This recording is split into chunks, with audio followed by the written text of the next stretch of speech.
नमस्कार, आप देख रहे हैं हर खबर हरियाणा और मैं हूं आपके साथ मोनिका गुप्ता। बुलेटिन की शुरुआत करेंगे इस वक्त की बड़ी खबर के साथ। आपको इस वक्त की बड़ी खबर से रूबरू करा देते हैं। आपको बता दें कि विधानसभा की कार्यवाही 2 बजे शुरू होगी और ऐसे में कई सारे मुद्दे हैं विपक्ष की बात, जो कि सत्ता पक्ष को घेरने की तैयारी में है और संभावना यह है कि आज का जो दिन है वो हंगामेदार रहने वाला है और हंगामे की भेंट चढ़ेगा आज का दिन। तो 2 बजे विधानसभा के सत्र की कार्यवाही शुरू होगी। चंडीगढ़ से इस वक्त की बड़ी और अहम जानकारी आप तक पहुंचा रहे हैं। आज से विधानसभा का सत्र का आगाज होगा। 2 बजे से शुरू होगी विधानसभा की कार्यवाही। आपको बता दें 22 दिसंबर तक चलेगा विधानसभा का सत्र।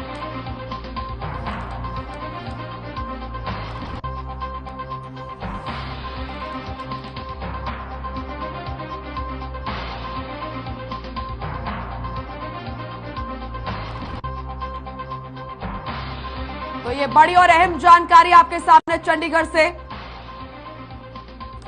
विधानसभा के सत्र की कार्यवाही 2 बजे शुरू होगी और उससे पहले आपको बता दें कि बीजेपी और कांग्रेस दोनों ने अपने अपने विधायक दलों की बैठक की और विधानसभा सत्र से पहले जो मुद्दे रहेंगे, विपक्ष के क्या मुद्दे रहेंगे, सत्ता पक्ष कैसे खुद को डिफेंड करेगी, इन तमाम मुद्दों पर चर्चा इन विधायक दलों की बैठक में हुई।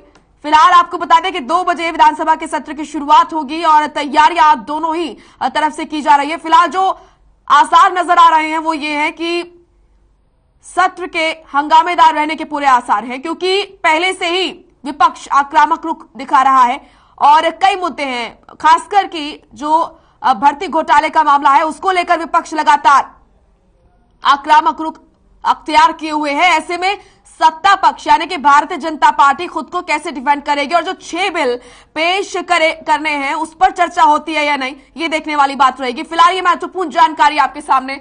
आज से विधानसभा का सत्र शुरू होगा। 2 बजे कार्यवाही विधानसभा सत्र की शुरू होगी। 22 दिसंबर तक की जो सत्र है वो चलने वाला है।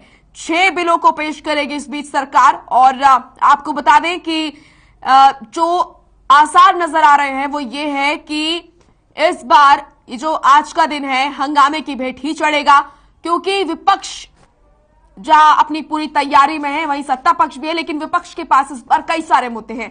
किसान आंदोलन हो, भर्ती घोटाला हो या फिर बेरोजगारी या फिर महंगाई, इन तमाम मुद्दों पर लगातार विपक्ष सरकार को घेर रहा है और ऐसे में सरकार खुद को कैसे डिफेंड करती है ये देखने वाली बात रहेगी।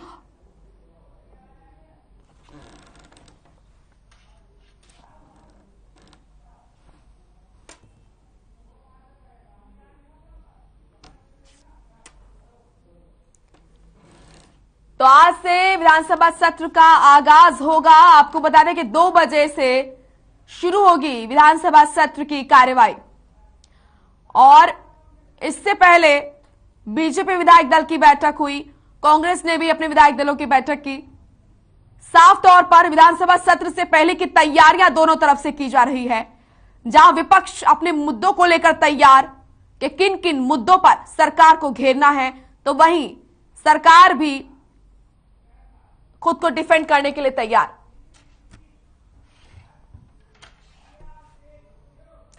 तो आज से विधानसभा का सत्र शुरू होने जा रहा है। वहीं से लेकर विधानसभा अध्यक्ष ज्ञानचंद गुप्ता ने कहा कि सत्र पहले 3 दिन के लिए निर्धारित किया गया था, लेकिन यहां पर बिजनेस एडवाइजरी कमेटी की मीटिंग के बाद सत्र की अवधि 1 दिन और बढ़ा दी है। अब सत्र 4 दिन यानी कि 22 दिसंबर चलेगा। उन्होंने कहा कि अगर बिजनेस नेताओं के पास सवाल होंगे तो सत्र की अवधि और भी बढ़ाई जा सकती है, सभी को समय दिया जाएगा। इसके अलावा उन्होंने ये भी कहा कि सदन में मौजूद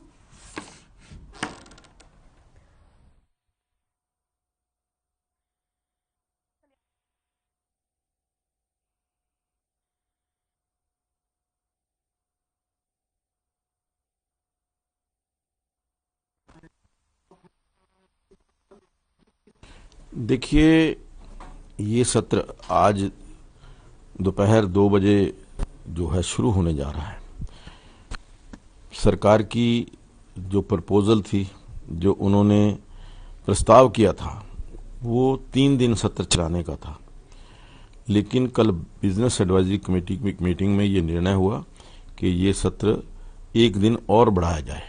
तो इसलिए हमने अब ये सत्र जो है वो 22 तारीख तक चलेगा। जहां तक प्रश्न है हमारे बिजनेस का, बिजनेस के अनुसार मैं समझता हूं कि 4 दिन का पर्याप्त समय है, और अगर हमें आवश्यकता होगी तो अगर सदन की अनुमति होगी, सदन की सेंस के अनुसार हम इसको आगे भी बढ़ा सकते हैं, लेकिन हमारे पास बिजनेस होना चाहिए, कार्य होना चाहिए कार्यसूची के अंदर।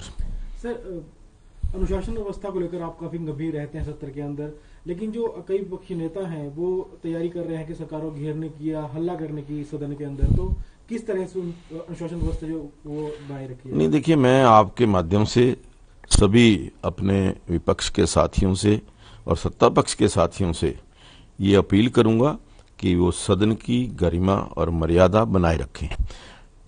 सदन जो एक चर्चा का स्थान है, मुद्दों के ऊपर सार्थक चर्चा अवश्य होनी चाहिए, और मैं समझता हूं कि जो सदन को, कार्यवाही को रोकना वो सदन की मर्यादा के अनुकूल नहीं है। एक विपक्ष के नाते उनको अपनी बात कहने का, जोरदार ढंग से कहने का पूरा अधिकार है, लेकिन सदन के नियम कानून और मर्यादा और गरिमा के साथ उनको ये कार्य करना चाहिए।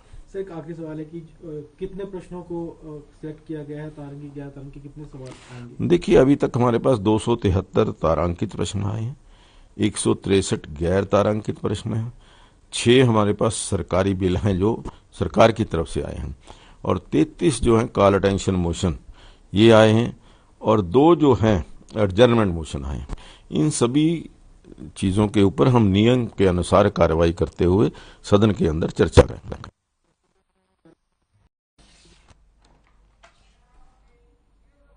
तो प्रधानमंत्री नरेंद्र मोदी ने 15 अगस्त 2020 को लाल किले से अपने स्वतंत्रता दिवस संबोधन के दौरान लड़कियों की शादी की उम्र 18 वर्ष से बढ़ाकर 21 वर्ष करने के प्रस्ताव का ऐलान किया था। अब इस प्रस्ताव को केंद्रीय कैबिनेट ने भी मंजूरी दे दी है।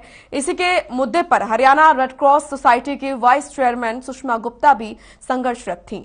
इसी पर हमारे संवाददाता रवि चंदेल ने सुषमा गुप्ता से खास बातचीत की, आपको सुनाते हैं।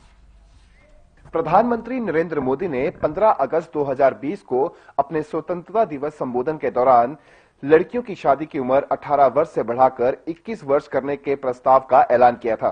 अब इस प्रस्ताव को केंद्रीय कैबिनेट से मंजूरी मिल चुकी है। इसी मुद्दे पर काफी लंबे समय से हरियाणा रेड क्रॉस सोसाइटी की वाइस चेयरमैन सुषमा गुप्ता भी संघर्षरत थी। आज हमारे साथ इस समय मौजूद हैं खुद सुषमा गुप्ता। सबसे पहले तो बहुत बहुत स्वागत है मैम आपका हर खबर हरियाणा में। नमस्कार मैम, ये बताएं कि किस तरीके से देखते हैं कि अब जो प्रस्ताव था उसको मंजूरी मिल चुकी है, आपने भी इसको लेकर काफी लंबे समय से संघर्ष किया, क्या प्रतिक्रिया है आपकी? नहीं, मैं क्या, हम एक तो हमारे जो हरियाणा प्रदेश के सीएम साहब हैं खट्टर जी, और हमारे जो गवर्नर है, ये इतना वो मतलब करते हैं, बहुत कोऑपरेट करते हैं, हर चीज को बहुत अच्छे से हम बताते भी हैं कि इस प्रोजेक्ट पे काम करो, हमें पूरे दिशा निर्देश देते हैं, तो हमें भी अच्छा लगता है उनके उसमें काम करना। तो हम जो हमारे वाईआरसी के कैंप लगते हैं, हम उसमें क्या करते थे, अवेयरनेस कर लगाते थे, ताकि बच्चों में अवेयरनेस आ जाए कि जो शादी है ये मैच्योर होने पे करें। 21 साल की उम्र के बाद शादी करते हैं बच्चे, तो उनमें मैच्योरिटी आ जाती है। अब ये गवर्नमेंट नरेंद्र मोदी ने जो फैसला मतलब कैबिनेट में पास हुआ है, इसके लिए मैं नरेंद्र मोदी जी को कोटि कोटि धन्यवाद देती हूँ। उन्होंने जो बहुत अच्छा ये लड़कियों के लिए सोचा। लड़कियां अगर देखो 3 साल उनकी शादी होती है, 18 से 21, 3 साल का गैप आ गया, तो उससे क्या, एक तो वो स्वास्थ्य उनका ठीक रहेगा, फिर वो रोजगार उनको मिलेंगे क्योंकि वो सेल्फ डिपेंडेंट हो जाएंगी, अपने डिसीजन खुद ले सकती हैं। चलिए, ये तो अब बिल जो है वो ऑलमोस्ट पास हो ही जाएगा, लेकिन अब एक बड़ा सवाल जो है इस बिल में जो सामने आ रहा है वो ये है कि जो लड़की बालिग है, 18 साल की जिसकी उम्र है, यदि वो शादी करना चाहती है या किसी के साथ संबंध रखना चाहती है, तो इसमें किस तरीके से अब जो पैंतरे होंगे, क्या कुछ बदलाव आएंगे? नहीं, देखो, ये तो हमारे कोर्ट ने पास कर दिया, लिव इन रिलेशन में भी बच्चे रह सकते हैं जी। लेकिन ये कि उनकी बॉडी इतनी मैच्योर नहीं होती कि वो बच्चा पैदा कर सके।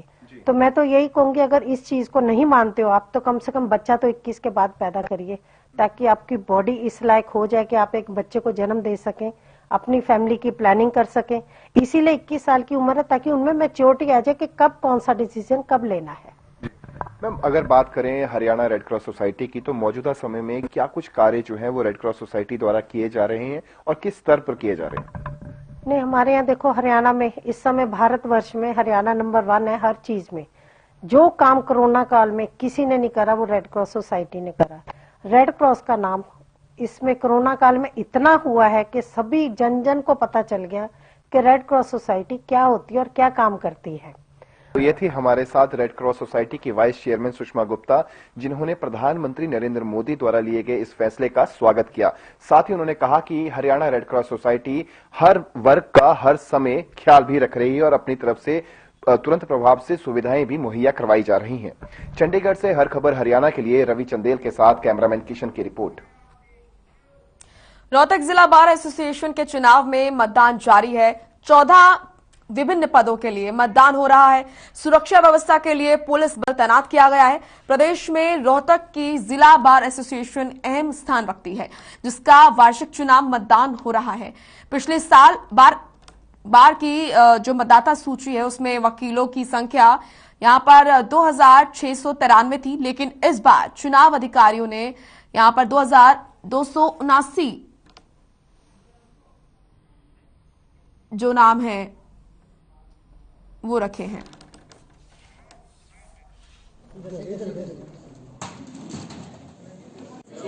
विभिन्न पोस्टों के ऊपर 14 प्रत्याशी मैदान में हैं।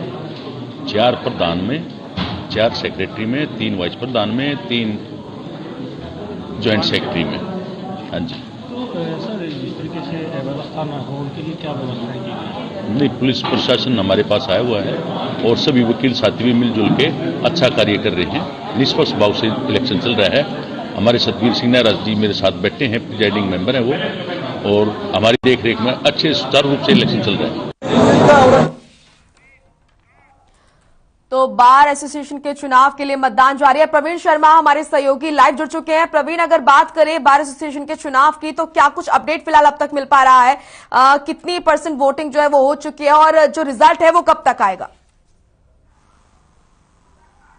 जी मोनिका, देखिए, इस वक्त वोटिंग लगातार जा रही है और अगर परसेंटेज की बात करें तो लगभग 30% के करीब वोटिंग इस समय तक हो चुकी है और उम्मीद है कि अब वोटिंग की स्पीड बढ़ेगी, क्योंकि जिस तरह से समय निकलता जा रहा है। और शाम को 5 बजे तक वोटिंग का समय रखा गया है। 5 बजे तक जो भी लोग बूथ के अंदर होंगे वो वोट डालने के अधिकारी होंगे, जिसके बाद गिनती का कार्य शुरू होगा और उम्मीद यही की जा रही है कि 1 से 1.5 घंटे में गिनती का कार्य पूरा हो जाएगा और जो विजेता उम्मीदवार है उसका नाम सामने आ जाएगा। इस वक्त बड़े शांतिपूर्ण तरीके से वोटिंग का कार्य चल रहा है। सभी बड़े शांतिपूर्ण तरीके से वोटिंग कर रहे हैं। हालांकि प्रशासन की ओर से पुलिस की व्यवस्था भी यहां से की गई है ताकि किसी तरह का कोई व्यवधान ना पड़े वोटिंग के दौरान। और मैं बता दूं कि गुरुग्राम की जो बार एसोसिएशन है वो हरियाणा में सबसे बड़ी बार एसोसिएशन है। इस एसोसिएशन में 4500 वकील वोटर हैं जो आज अपने मत का उपयोग करेंगे और अपने लिए भविष्य का प्रधान चुनेंगे। बिल्कुल, ऐसे में बहुत जरूरी है प्रवीण जी कि आम जनता तक ये मैसेज पहुंचाया जाए, उनको समझाया जाए कि ये जो बार एसोसिएशन का चुनाव है ये उन तक कैसे जुड़ता है, कैसे उनकी जिंदगी से ये जुड़ा हुआ चुनाव है, कैसे उन पर असर पड़ता है और क्या होता है यह चुनाव। देखिए, बार एसोसिएशन हालांकि जनता से सीधे नहीं जुड़ी होती है और आपको बता दें कि लेकिन जो वकील जो इसमें भागीदारी करते हैं वो जनता के बीच से ही निकल कर आते हैं और जनता के काम ही वो कोर्ट में अक्सर करते हैं। हम अक्सर देखते हैं कि जब भी किसी को कोई कानूनी सहायता की आवश्यकता होती है तो उसको सबसे पहले वकील की तलाश होती है और कुछ लोग ऐसे भी होते हैं जिनको पैसे देकर वकील नहीं कर सकते। उसके लिए बकायदा जो बार एसोसिएशन है वो मुफ्त लीगल सर्विस अवेलेबल कराती है। एक विंग बनाई जाती है बकायदा जो कि गरीब लोगों को लीगल सर्विस एडवाइस कराती है। तो कहीं ना कहीं आम लोगों से जुड़ी हुई ही ये संस्था है और आम लोगों से निकलकर ही जो वकील हैं वो कोर्ट में आते हैं। तो आम लोगों के लिए भी काफी अहमियत इस एसोसिएशन की है। बिल्कुल, और अगर मुद्दों की बात करें, क्योंकि हर जो चुनाव है उसके अपने अलग अलग मुद्दे रहते हैं, तो इस चुनाव में बार एसोसिएशन के चुनाव में अगर हम बात करें तो क्या विशेष मुद्दे रहते हैं, क्या खास मुद्दे रहते हैं?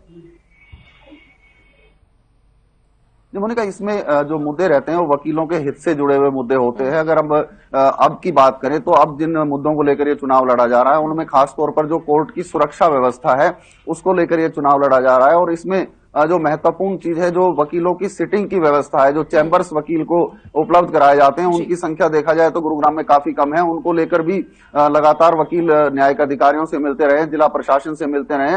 हालांकि गुरुग्राम में नए न्यायिक भवन का काम चल रहा है, लेकिन जो नया न्यायिक भवन बन रहा है उसमें वकीलों के बैठने की सुविधा नहीं होगी।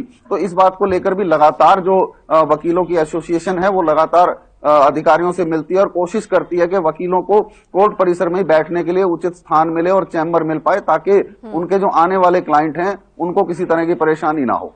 जी प्रवीण जी, अगर बात करें, चलिए शुक्रिया आपका प्रवीण जी तमाम महत्वपूर्ण जानकारी के लिए।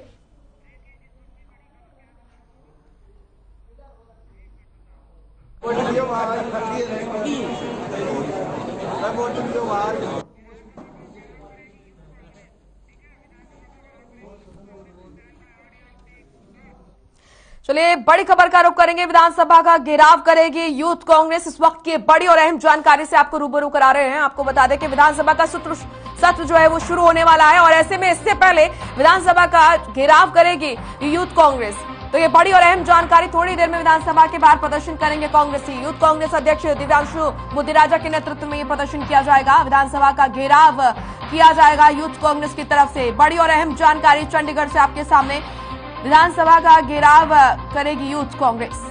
थोड़ी देर में विधानसभा के बाहर प्रदर्शन करेंगे कांग्रेसी और यूथ कांग्रेस अध्यक्ष दिव्यांशु मुदिराजा के नेतृत्व में बताया जा रहा है कि ये प्रदर्शन होगा।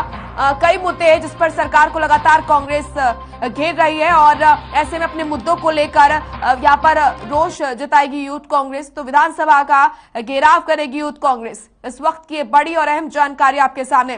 विधानसभा का सत्र शुरू होने वाला है, ऐसे में लगातार विपक्ष के जो मुद्दे हैं उस पर लगातार विपक्ष सरकार को घेर रहा है। अब सत्र शुरू होने से पहले विधानसभा का घेराव यूथ कांग्रेस करने वाली है और आपको ये तस्वीरें भी हम दिखा रहे हैं जहां पर प्रदर्शन की तैयारी हो रही है। लगातार सरकार को कई मुद्दों पर यूथ कांग्रेस घेरती आई है और क्योंकि थोड़ी देर में विधानसभा का सत्र शुरू होगा, ऐसे में उससे पहले यहां पर यूथ कांग्रेस प्रदर्शन की तैयारी कर रही है, विधानसभा का घेराव करेगी।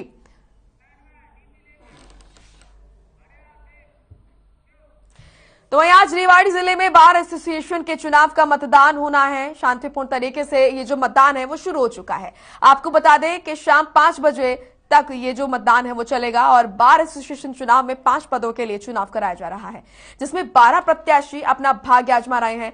रेवाड़ी बार में इस बार 1631 मतदाता अपने मत का प्रयोग करेंगे। चुनाव अधिकारी अश्वनी तिवारी ने बताया है कि इस बार के मतदान में 1500 से ज्यादा मत पड़ने की उम्मीद जताई जा रही है, क्योंकि 2 प्रधान पद के उम्मीदवारों में बराबर की टक्कर होगी। उप पुलिस अधीक्षक मोहम्मद जमाल खान ने बताया है कि बार एसोसिएशन के चुनाव में सुरक्षा व्यवस्था को चाक चौबंद करने के लिए तैयारी पूरी की गई है। किसी तरह की कोई गड़बड़ी नहीं होने दी जाएगी। तो सुरक्षा व्यवस्था भी यहां पर की गई है। आपको बता दें कि हरियाणा के 5 जिलों में बार एसोसिएशन का चुनाव जो है वो चल रहा है और रेवाड़ी में क्या स्थिति है, किस तरीके से जो चुनाव की प्रक्रिया है वो चल रही है, ये हम आपको जानकारी दे रहे हैं। आपको बता दें कि सुरक्षा की दृष्टि से अगर देखा जाए तो पूरे व्यवस्था यहां पर की गई है, सुरक्षा व्यवस्था बनाई गई है ताकि किसी भी तरह की कोई भी अनहोनी ना हो, किसी भी तरह की कोई घटना ना हो। महिलाओं की संख्या अब तो काफी आगे आ गई है। महिलाएं इस 500 के करीब पहुंचने वाली हैं। तो महिलाओं की संख्या का इस पे कोई असर नहीं है सर कि वो प्रधानी के उसमें इफेक्ट करेंगी, बल्कि प्रधान बनाने में महिलाओं का बहुत बड़ा योगदान हमेशा ही रहा है और रहेगा।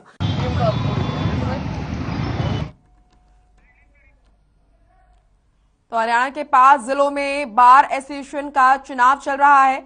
वकीलों ने मतदान शुरू कर दिया है। सुरक्षा के लिए पुख्ता इंतजाम भी किए गए हैं।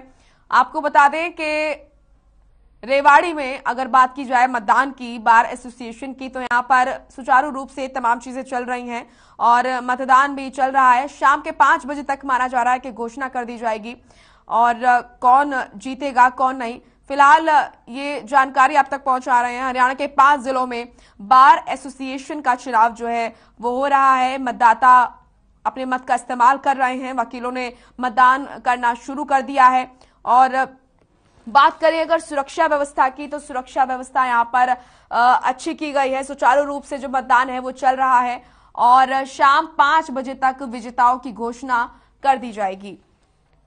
तो हरियाणा के 5 जिलों में बार एसोसिएशन का चुनाव चल रहा है। ये तस्वीरें हम आपको दिखा रहे हैं रेवाड़ी की, जहां पर रेवाड़ी में भी बार एसोसिएशन का चुनाव चल रहा है और मतदान यहां पर हो रहा है। वकीलों ने मतदान करना शुरू कर दिया है और वोटिंग हो रही है। यहाँ पे शाम 5 बजे तक माना जा रहा है कि जो विजेता हैं उनकी नाम की घोषणा कर दी जाएगी। काफी महत्वपूर्ण ये चुनाव है। 12 प्रत्याशी इसमें अपना भाग्य आजमा रहे हैं। 1500 से ज्यादा मत पड़ने की इस चुनाव में उम्मीद जताई जा रही है। और साथ ही आपको बता दें कि सुरक्षा को लेकर भी यहां पर खास इंतजाम किए गए हैं।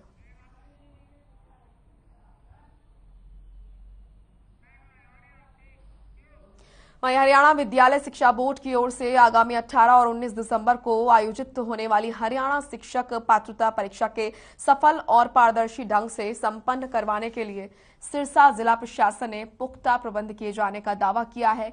सभी परीक्षा केंद्रों में biometric system, metal detector, jammer और सीसीटीवी कैमरों की व्यवस्था सुनिश्चित की जाएगी। इसके साथ ही कंट्रोल रूम स्थापित भी किया जाएगा। सिरसा जिला में करीब 10,068 स्टूडेंट एचटेट की परीक्षा देंगे।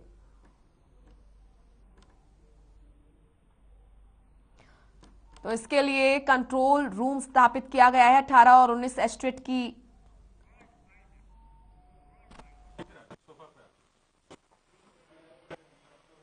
स्टेट के लिए 3 लेवल की परीक्षा 18 और 19 दिसंबर को 3 सेशन में आयोजित की गई हैं।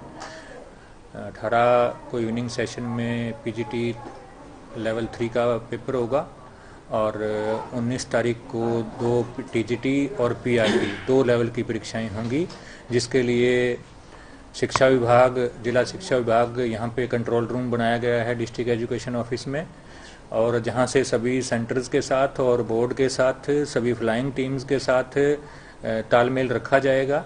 और इसके बारे में कल मीटिंग भी जो है जिला प्रशासन की तरफ से बुलाई गई थी। उसमें सभी जो सेंटर सुपरडेंट, चीफ सुपरडेंट और जो फ्लाइंग स्क्वाड ऑफिसर कम ड्यूटी मजिस्ट्रेट जिला प्रशासन के द्वारा नियुक्त किए गए हैं प्रत्येक 14 सेंटरों पे, उनकी भी मीटिंग बुलाई गई थी। उनमें जो है ये निर्देश दिए गए थे कि इनको प्रत्येक सेंटर पे फ्लाइंग स्क्वाड के ऑफिसर बोर्ड की तरफ से नियुक्त हैं वो भी, और जिला प्रशासन की तरफ से जो नियुक्त हैं वो भी, दोनों संयुक्त टीम जो है पूरे समय पर वहां पे उन पेपर्स की सुपरविजन करेंगे। तो एचटेट की परीक्षा के लिए कंट्रोल रूम स्थापित किया गया है ताकि किसी भी तरह की कोई भी परेशानी जो है वो परीक्षार्थियों को ना होने पाए और निगरानी यहां पर की रखी जा सके। प्रशासन ने परीक्षा को लेकर पुख्ता इंतजाम किए हैं।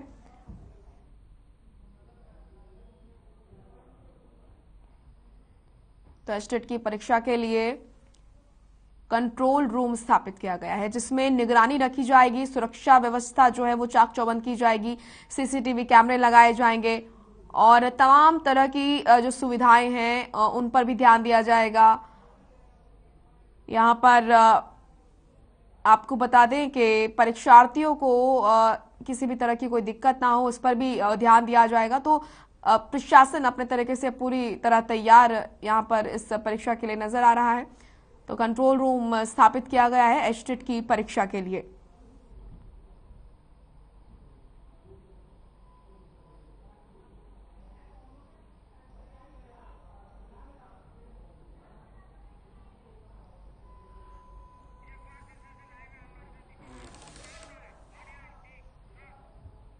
विजय कुमार हमारे सहयोगी सिरसा से लाइव जुड़ चुके हैं इस खबर पर ज्यादा जानकारी के साथ। विजय, एचटेट की परीक्षा को लेकर कंट्रोल रूम स्थापित किया गया है, क्या खासियत इस कंट्रोल रूम की है और क्या तैयारियां हैं प्रशासन की? बिल्कुल, कल से और परसों 2 दिवसीय जो एचटेट की परीक्षा है, जिसको लेकर न सिर्फ हरियाणा सरकार सतर्क दिखाई दे रही है बल्कि शिक्षा विभाग भी पूरी तरह से सतर्क दिखाई दे रहा है। हालांकि शिक्षा विभाग ने पूरी तरह से दावा किया है कि इस परीक्षा को पूरी तरह से पारदर्शिता से करवाया जाएगा। हालांकि तमाम इंतजामों की बात की जाए तो शिक्षा विभाग के जो अधिकारी हैं, जो डीओ, उन्होंने साफ तौर पर दावा किया है कि इस बार पूरे जिले में 14 केंद्र बनाए गए हैं, जिसमें पूरे जिले के 10,068 विद्यार्थी हैं जो एसटेट की परीक्षा देंगे। हालांकि पूरी तरह से जो इंतजाम है उसको चाक चौबंद प्रबंध किए गए हैं। पूरी तरह से सेंटरों में जैमर लगाए जाएंगे ताकि किसी प्रकार की कोई गड़बड़ी ना हो सके, और वीडियोग्राफी भी करवाई जाएगी ताकि कोई व्यक्ति जो उनको पर्ची से या नकल के जरिए उनको कोई हेल्प ना दे सके। तो पूरी तरह से शिक्षा विभाग ने दावा किया। चलिए, शुक्रिया आपका विजय, तमाम महत्वपूर्ण जानकारी देने के लिए।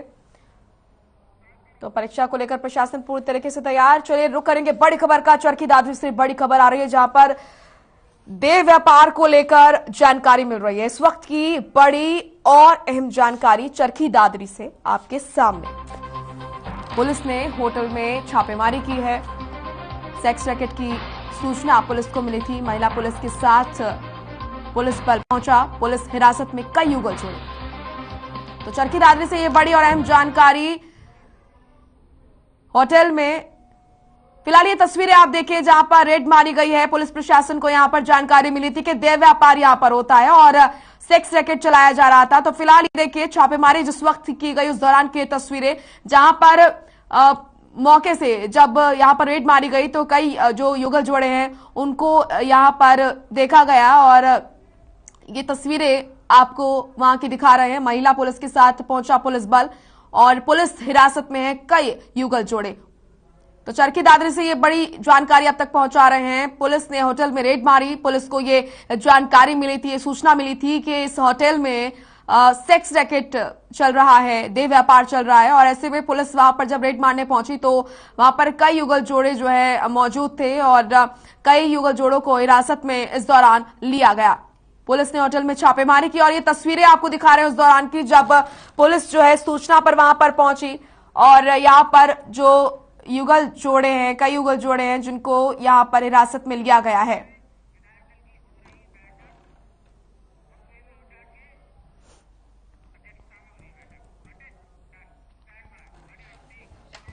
चलिए बड़ी खबर का रुख करेंगे। कांग्रेस विधायक दलों की बैठक हो रही है। आपको बता दें कि इसकी अध्यक्षता कर रहे हैं भूपेंद्र सिंह हुड्डा। तो ये बड़ी और अहम जानकारी अब तक पहुंचा रहे हैं। कांग्रेस विधायक दल की बैठक हो रही है जिसकी अध्यक्षता भूपेंद्र सिंह हुड्डा कर रहे हैं। विपक्ष किन मुद्दों पर सरकार को घेरेगा विधानसभा सत्र में, इस पर चर्चा हो रही है। कई सारे मुद्दे हैं विपक्ष के, चाहे वो भर्ती घोटाला हो या फिर महंगाई हो, बेरोजगारी हो और किसान आंदोलन हो। ऐसे कई सारे मुद्दे जिन पर विपक्ष सरकार को घेरेगा। और ऐसे में आपको बता दें कि कांग्रेस की विधायक दल की यह बैठक हो रही है। नौकरियों में जो धांधलीबाजी हुई है, अनेक मुद्दों पे हुई। जो जन समस्याएं हैं, जो आज हरियाणा जिन समस्याओं के साथ झुलस रहा है, जैसे नौकरियों में जो धांधलीबाजी हुई है, जिस प्रकार से नौकरियां बिकी हैं, परचून की दुकान पर सामान बिकता है, इस तरह नौकरियां बिकी। HPSC का मामला है, कमीशन का मामला है, बेरोजगारी का मामला है, कानून व्यवस्था का मामला है, किसानों का MSP नहीं मिल रहा है। और आज सारे जो है यूनिवर्सिटी के एम्प्लॉयज़ भी आ रहे हैं, सरकारी कर्मचारी परेशान है। मतलब हर बार चाहे वो किसान है, चाहे मजदूर है, चाहे व्यापारी है, चाहे कर्मचारी है, सब है। आप देख रहे हैं, देखो कर्मचारी सड़कों पर रहते हैं। तो उनकी जो है मुद्दे हैं, उनकी आवाज़ जो है विधानसभा में पूरे जोर शोर चल रहा है। सर, विधानसभा का घेराव किया गया विपक्षी दलों के कुछ एक नेताओं द्वारा, और आज किस तरीके से कांग्रेस जो है वो विधानसभा सत्र में प्रवेश करेगा? हम जाएंगे, हमारे को कौन रोकेगा जी? पैदल जाएंगे, मार्च निकालेंगे, किस तरीके? चलिए फिलहाल इस बुलेटिन में इतना ही। आप देखते रहिए हर खबर हरियाणा। नमस्कार।